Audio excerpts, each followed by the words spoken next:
નમસ્કાર વિદ્યાર્થી મિત્રો, હવે કૂટ પ્રશ્નો.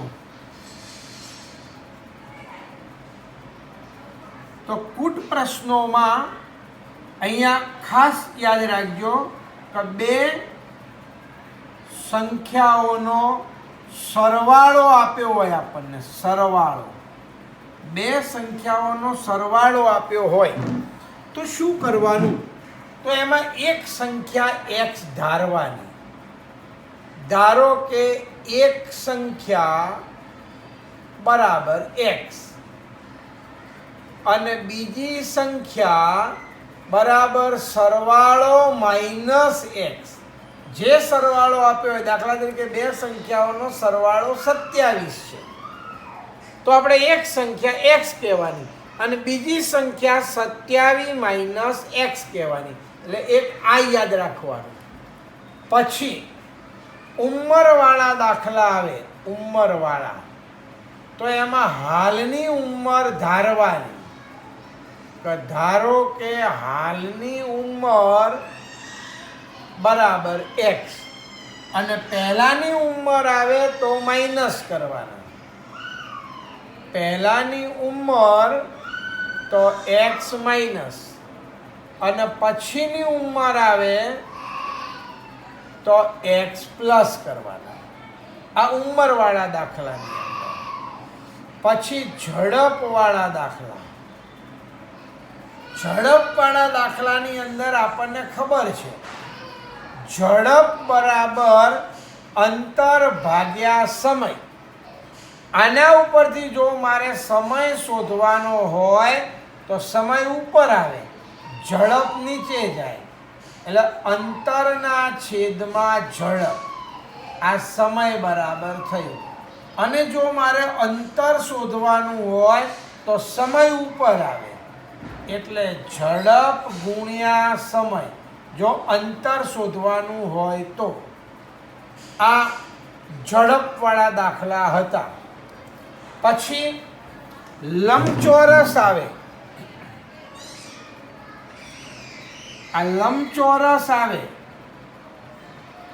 તો એની પરિમિતિ આપણને આપી દીધી હોય. આ લંબચોરસ છે તો 2 વખત લંબાઈ આવે અને 2 વખત પહોળાઈ આવે, એટલે પરિમિતિ બરાબર 2 વખત લંબાઈ વત્તા 2 વખત પહોળાઈ, એટલે 2 કોમન કાઢીએ એટલે લંબાઈ વત્તા પહોળાઈ, અને પછી 2 સામે જાય એટલે પરિમિતિના અડધા બરોબર લંબાઈ વત્તા પહોળાઈ. આ યાદ રાખવાનું, અર્ધ પરિમિતિ કહેવાય.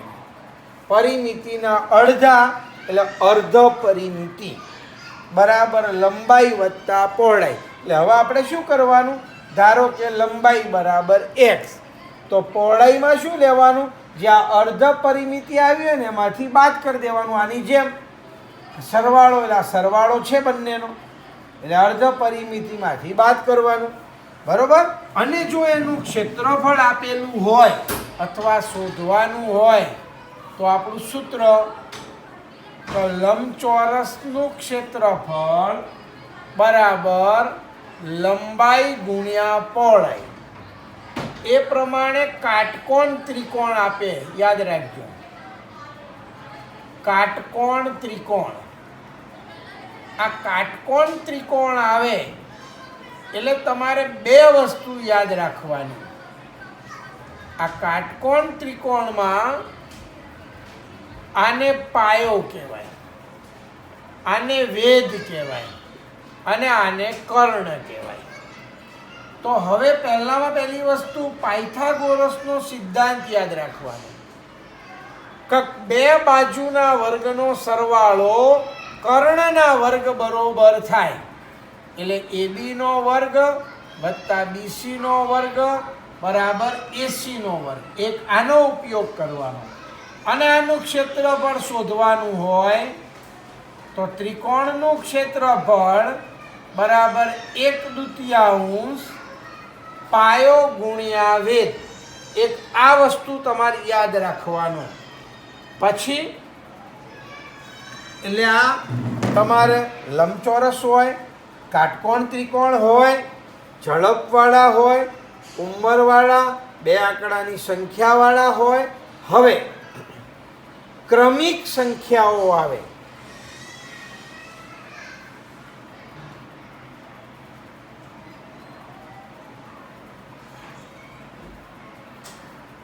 ક્રમિક સંખ્યાઓ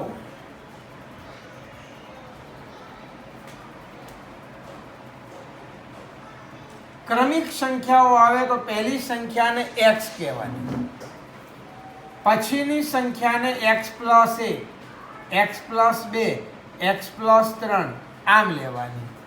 અને ક્રમિક અયુગ્મ એટલે એકી સંખ્યાઓ અથવા ક્રમિક યુગ્મ એટલે બેકી સંખ્યાઓ.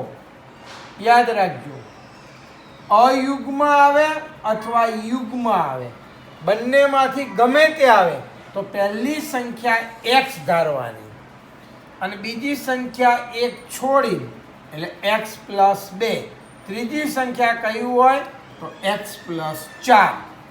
યુગ્મમાં પણ અને અયુગ્મમાં પણ. એટલે આ યાદ રાખજો. આ સંખ્યાઓવાળા દાખલાઓમાં યાદ રાખવાનું છે. પછી ભાવવાળા દાખલા આવે. ભાવવાળા તો એની અંદર જે ભાવ આપ્યો હોય અને કુલ કિંમત આપી હોય તો ભાવ ધારવાનો. ધારો કે મૂળ ભાવ બરાબર x. હવે વધેલો ભાવ ઉમેરો થયો હોય તો પ્લસ કરવાના અને ઘટેલો ભાવ હોય તો એમાં માઇનસ કરવાના. અને કિંમત જે આપી દીધી છે અહીંયા કુલ કિંમત રૂપિયા, એના છેદમાં તમે ભાવ લખો એટલે તમને જો વજન હોય તો કિલોગ્રામમાં જવાબ મળે, લીટરમાં જવાબ મળે, બરોબર, મીટરમાં જવાબ મળે. જે કહ્યું હોય એ પ્રમાણે એને આપણે લેવાનું એમ. એટલે આ ભાવવાળા દાખલામાં. પછી એક આ ખાસ યાદ રાખજો, નફો ખોટવાળા દાખલા. આ જૂની ચોપડીમાં 3 દાખલા હતા આને, એટલે નફો ખોટવાળા દાખલા. એમાં વેચાણ કિંમત આપી દીધી હોય, આ વેચાણ કિંમત આપી હોય યાદ રાખજો, અને મૂળ કિંમત શોધવાની હોય તો એમાં ધારી દેવાનું કે ધારો કે મૂળ કિંમત અથવા પડતર કિંમત બરાબર x રૂપિયા. અને એમાં એમ કે મૂળ કિંમત જેટલા ટકા નફો થાય છે અથવા મૂળ કિંમત જેટલા ટકા ખોટ જાય છે. યાદ રાખજો. તો આપણે નફો હોય અથવા ખોટ હોય તો એમાં ડાયરેક્ટ આપણું આ સૂત્ર છે, x વર્ગના છેદમાં 100 રૂપિયા. બરોબર, નફો કહે તો પણ x વર્ગના છેદમાં 100, ખોટ કહે તો પણ x વર્ગના છેદમાં 100.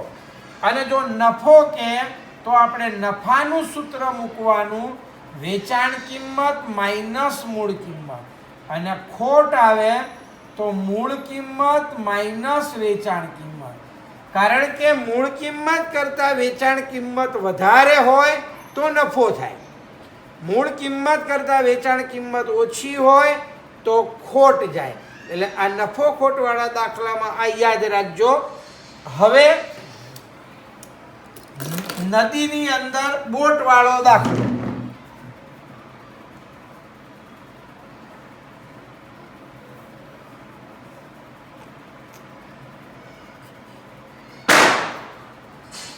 અહીંયા નદીના પ્રવાહમાં બોટ અથવા હોડી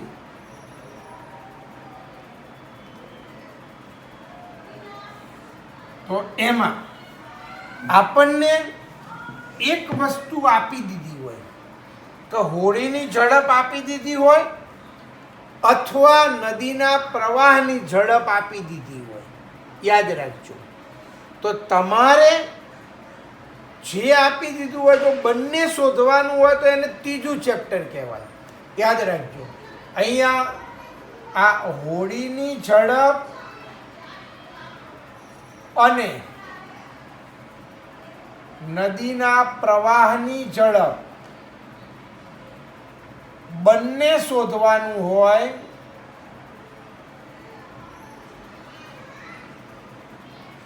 તો પ્રકરણ 3 એટલે એકને એક્સ કહેવાનું, બીજાને વાય કહેવાનું, અને એક આપી દીધી હોય ને એક શોધવાની હોય. એટલે હોડીની ઝડપ અથવા નદીના પ્રવાહની ઝડપ બંનેમાંથી એક શોધવાનું હોય.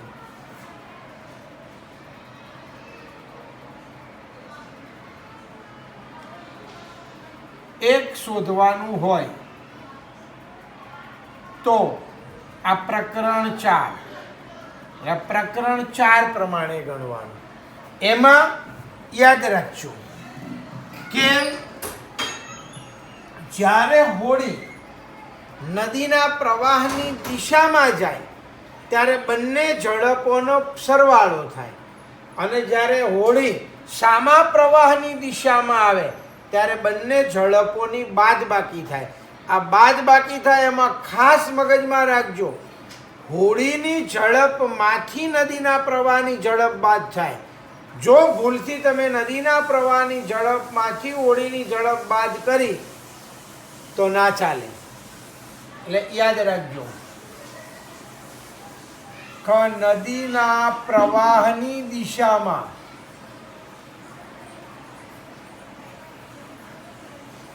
હોડીની ઝડપ બરાબર એમાં હોડીની ઝડપ વત્તા નદીના પ્રવાહની ઝડપ બંનેનો સરવાળો થાય, અને નદીના સામા પ્રવાહ ની દિશામાં હોડીની ઝડપ તો એમાં બાદબાકી થાય. એટલે હોડીની ઝડપ માઇનસ નદીના પ્રવાહની ઝડપ આ બંનેની બાદબાકી થાય. આટલું યાદ રાખવાનું, બરોબર? એટલે ખાસ તમારે બીજા બધા ઝડપવાળા દાખલાઓમાં તો સીધું જ હોય, પણ આ ઝડપવાળા દાખલામાં આ બે વસ્તુ યાદ રાખવાની છે, બરોબર? હવે આપણે અહીંયા કુટ પ્રશ્ન આપણને આપ્યો છે કે બે ક્રમિક એટલે અયુગ્મ ધન પૂર્ણાંકોના વર્ગોનો સરવાળો 290 છે, બરોબર? તો આ કુટ પ્રશ્ન આમાં આ વખતે કુટ પ્રશ્નો અમુક છે ને અમુક નથી, એટલે એ નથી. આ હોડીની ઝડપવાળો કુટ પ્રશ્ન છે. તો જોઈએ ઉદાહરણ 15.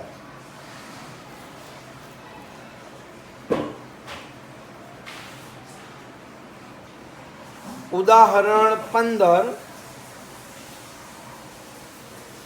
એક મોટર બોટની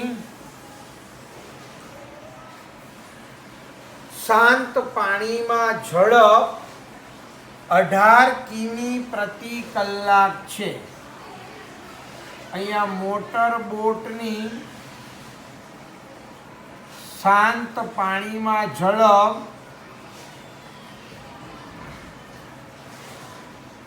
બરાબર 18 કિમી પ્રતિ કલાક. એમ કે છે 24 કિમી અંતર પ્રવાહની સામી દિશામાં કાપતા લાગતો સમય અને પ્રવાહની દિશામાં તેટલું જ અંતર કાપતા લાગતા સમય કરતાં 1 કલાક વધુ હોય તો પ્રવાહની ઝડપ શોધો. તો આપણે પ્રવાહની ઝડપ શોધવાની છે, તો આપણે ધારી લેવાનું. ધારો કે નદીના પ્રવાહની ઝડપ બરાબર x, તો કિમી પ્રતિ કલાક. હવે આપણે હોડી જ્યારે નદીના પ્રવાહની દિશામાં જાય ત્યારે બંને ઝડપોનો સરવાળો થાય. તો અહીંયા પ્રવાહની દિશામાં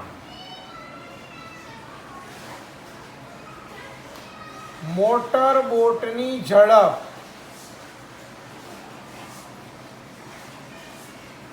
એટલે બંનેનો સરવાળો એટલે 18 + x કિમી પ્રતિ કલાક. અને સામા પ્રવાહ, તો સામા પ્રવાહની દિશામાં મોટર બોટની ઝડપ એટલે આ બંનેની બાદબાકી. એમાં બાદબાકી કરતી વખત ખાસ યાદ રાખવાનું કે મોટર બોટની ઝડપમાંથી પ્રવાહની ઝડપ બાદ કરવાની. એટલે 18 - x કિમી પ્રતિ કલાક. એટલે આ જ્યારે લખતી વખતે ખાસ યાદ રાખવાનું. પ્લસ લખતા હોય તોય તમે અહીંયા x + 18 લખો તો ચાલે, પણ આપણે એક ટેવ જ રાખવાની કે પહેલાં મોટર બોટની ઝડપ અને પછી નદીના પ્રવાહની ઝડપ એમ. બરોબર, આ બંને ઝડપો થઈ ગઈ. હવે આપણે સમય શોધવાનો છે. અંતર 24 કિલોમીટરનું અંતર કાપવાનું છે. તો અહીંયા અંતર બરાબર 24 કિમી. હવે સમજો કે પ્રવાહની દિશામાં અંતર કાપતા લાગતો સમય અને સામા પ્રવાહની દિશામાં અંતર કાપતા લાગતો સમય. તો અહીંયા સામા પ્રવાહની દિશામાં અથવા પહેલા પ્રવાહની દિશામાં જેમ લખવું હોય એમ તમારે પ્રવાહની દિશામાં અંતર કાપતા લાગતો સમય એટલે કેટલું, એટલે આપણું સૂત્ર છે અહીંયા સમય એટલે અંતરના છેદમાં ઝડપ. એટલે અહીંયા અંતર કેટલું તો 24 કિલોમીટર અને ઝડપ કેટલી તો પ્રવાહની દિશા છે. તો પ્રવાહની દિશામાં એટલે 18 + x આટલા કલાક સમય લાગ્યો. હવે એમ કહે છે કે સામા પ્રવાહ, તો સામા પ્રવાહની દિશામાં અંતર કાપતા લાગતો સમય બરાબર અહીંયા પણ આપણું સૂત્ર જ અંતરના છેદમાં ઝડપ એટલે 24/18 - x આટલા કલાક. તો હવે યાદ રાખજો કે સામા પ્રવાહમાં જ્યારે અંતર કાપે છે ત્યારે હંમેશા વધારે સમય લાગે અને પ્રવાહની દિશામાં અંતર કાપે ત્યારે ઓછો સમય લાગે. અહીંયા એમ કે છે કે સામા પ્રવાહની દિશામાં અંતર કાપવા માટે લાગતો સમય એટલે આ સામા પ્રવાહ વાળું આવ્યું કે 24/18 - x બરાબર એ પ્રવાહની દિશામાં અંતર કાપે એટલે અહીંયા 18 + x એના કરતાં 1 કલાક વધુ લાગે છે એટલે +1 એમ. તમે આમ પણ સમીકરણ લખી શકો અને કોઈ ડાયરેક્ટ ખબર પડી જાય કે આ બંનેમાં મોટું કયું નાનું કયું. તો માઇનસ હોય નીચે એ મોટી સંખ્યા હોય અને પ્લસ હોય એ નાની સંખ્યા હોય. તો મોટામાંથી નાનું બાદ કરીને બરાબર 1 લખો તો એ 100% સાચું. બરાબર, બે રીતે સમીકરણ લખી શકાય. એક આમ પણ લખી શકાય અને કોઈ એમ લખે, આની જગ્યાએ કોઈ એમ લખે કે આ મોટામાંથી નાનું બાદ એટલે 24/18 - x અને 24/18 + x બરાબર 1. બે સેમ જ છે. આપણે આ પદને આ બાજુ લાવી દઈએ એટલે આ પ્લસ છે, આ બાજુ આવે તો માઇનસ એટલે આ માઇનસ થયું. એટલે તમે આ પણ સમીકરણ લખી શકો ને આ પણ લખી શકો, બંને સાચું. હવે મારે આ છેદ કાઢવા છે તો આપણે તમને સમજાવ્યું છે કે જ્યાં છેદ ઘટતા હોય ત્યાં ગુણી નાખવાના. એટલે અહીંયા છેદ ઘટે તો આનો અહીંયા ગુણાકાર, એટલે 24 18 પ્લસ એક્સ. અહીં આગળ આ છેદ ઘટે તો 24 18 માઇનસ એક્સ, અને અહીં આગળ આ બંને ઘટે એટલે 18 પ્લસ એક્સ અને 18 માઇનસ એક્સ, એમ આ બંને ઘટે છે એમ. તો એ પ્રમાણે હવે આપણે કૌંસ છોડીએ તો અહીંયા 24 ગુણ્યા 18 કરીએ એટલે 24 ગુણ્યા 18 કરીએ એટલે અહીંયા 24 ગુણ્યા 18 324 થાય છે. જોઈ લઈએ. 0 4 2 8 ચોક 32 8 દુ 16 17 18 ને 19 એટલે 2 9 4 13 2 ને 3 ને 4 432. તો અહીંયા 432. હવે આનો આની હારે ગુણાકાર એટલે વત્તા 24x બરાબર. અહીંયા આનો આની હારે ગુણાકાર 432. આનો આની હારે ગુણાકાર 24x. હવે અહીંયા 18 ગુણ્યા 18 કરીએ તો 324, 18 નો વર્ગ એટલે 324. અને આનો આની હારે ગુણાકાર એકવાર વત્તા ને એકવાર ઓછા એટલે ડાયરેક્ટ 18 નો વર્ગ માઇનસ એક્સ નો વર્ગ, આમ સીધું પણ લખી શકો. હવે આ 300 એટલે 432 બંને બાજુ પ્લસ પ્લસ છે એટલે આમ ડાયરેક્ટ ઉડાડવા હોય તો એ ઉડી જાય. હવે આ બધાને આપણે આ બાજુ લઈએ એટલે અહીંયા 24x હતું, આ બાજુ આવે એટલે પ્લસ 24x, આ બાજુ આવે માઇનસ 324, આ બાજુ આવે પ્લસ એક્સ નો વર્ગ બરાબર 0. એટલે આપણું અહીંયા સમીકરણ બન્યું એક્સ નો વર્ગ 24 અને 24 48x બરોબર. આ 48x અને માઇનસ 324 બરાબર 0. હવે 324 ના એવા ભાગ પાડો બાદ બાકી 48 થાય બરોબર. બાદ બાકી 48 થાય. આપણને નથી ખબર તો આપણે એના અવયવ પાડી દેવાના. આમાં વિવેચકની રીત પણ લાગુ પડે, પણ તમારે અવયવની રીત કરવી હોય તો આ પ્રમાણે અહીંયા 2 ભાગ ચાલે 16 દુ 32, 2 દુ 4, 2 ભાગ ચાલે 81, 3 ભાગ ચાલે 27, 3 ભાગ ચાલે 9, 3 ભાગ ચાલે 3, 3 1. તો આપણે એક ભાગ આ બંને પહેલું ને છેલ્લું ભેગું કરું અને બાકીના રાખ ભેગા કરીએ તો જુઓ 3 તરી 9 તરી 27 દુ 54 એટલે એક ભાગ 54 આવ્યો અને બીજો ભાગ 3 દુ 6, બીજો ભાગ 6 આવ્યો.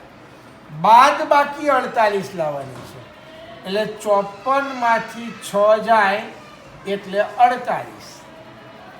અહીંયા વત્તાનું નિશાન છે તો આ વત્તા ને આ ઓછા એટલે અહીંયા ડાયરેક્ટ તમે જવાબ લખો તો x વત્તા 54 અને x માઇનસ 6 બરાબર 0.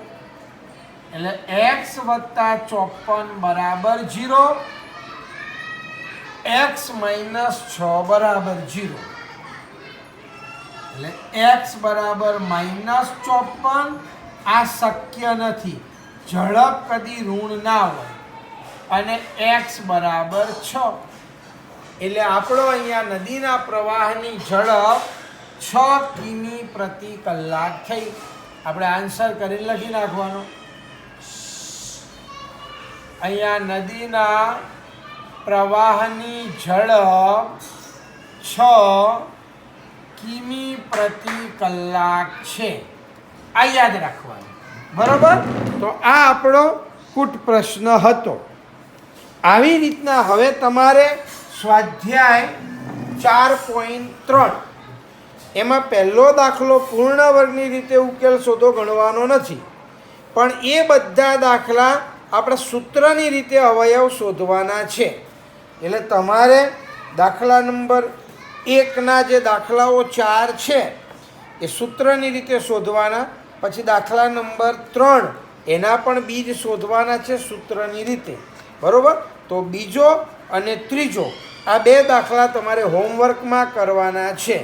બાકીના કુટ પ્રશ્નો જે આવડે એ તમે ગણજો, ના આવડે એ આપણે હવે પછીના લેક્ચરમાં કરાવીશું.